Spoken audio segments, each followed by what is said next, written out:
नमस्ते, मेरा नाम अंशुल है और मेरे चैनल स्पिरिचुअलिटी विद अंशुल में आप सबका स्वागत है।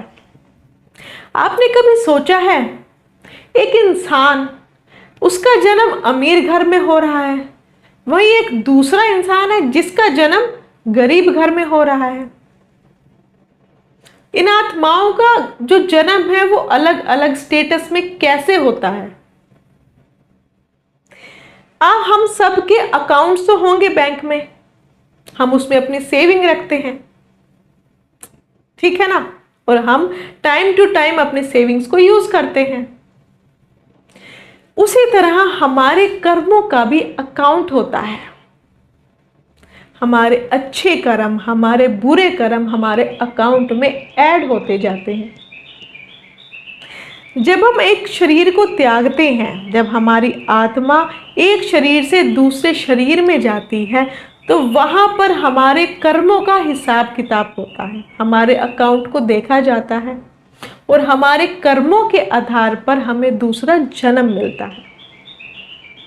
वही हमारे कर्म हमें अमीर या गरीब बना देते हैं।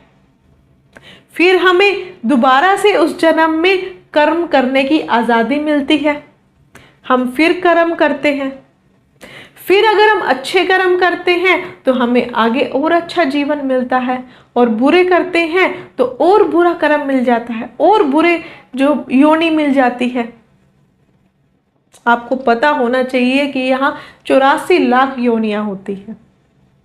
हम तो किसी भी योनि में जा सकते हैं, सिर्फ हमारे कर्मों के आधार पर।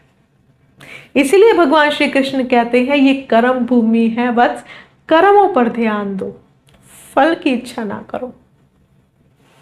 सोचिए, अगर हमारे अकाउंट में हमारे जो अच्छे कर्म हैं वो खत्म हो जाए तो हमारी लाइफ कितनी मिजरेबल हो जाएगी, कितना हमें दुख फेस करना पड़ेगा, पता नहीं क्या हमारे जीवन में हो जाएगा। हमारे अच्छे कर्म ही हमें आगे अच्छा रास्ता दिखाते हैं। इसलिए हमें अच्छे कर्मों पर ध्यान देना चाहिए। हमें अच्छे कर्मों को अपने अकाउंट में ऐड करते रहना चाहिए। हम जैसे जैसे आगे बढ़ते जाएंगे, हमारे कर्म भी हमारे साथ ही चलते रहेंगे। देखिए, हमारा जन्म जरूर खत्म हो जाता है, हम एक शरीर को त्याग देते हैं, लेकिन हमारे कर्म खत्म नहीं होते। वहां पर सब कुछ खत्म नहीं हो जाता इस शरीर के साथ। हमारे कर्म हमारे साथ जाते हैं, हमें आगे जीवन मिलता है, हमारे कर्मों को आगे ले लिया जाता है, और वैसे ही हम अपना जीवन प्राप्त करते हैं। इसलिए परमात्मा को याद कीजिए, आत्मा को समझिए, सबकी रिस्पेक्ट कीजिए, परमात्मा को अपने दिनचर्या में लाएं, हमेशा उन्हें याद करें। खुद से पहले, संसार से पहले भगवान को याद करें। धन्यवाद।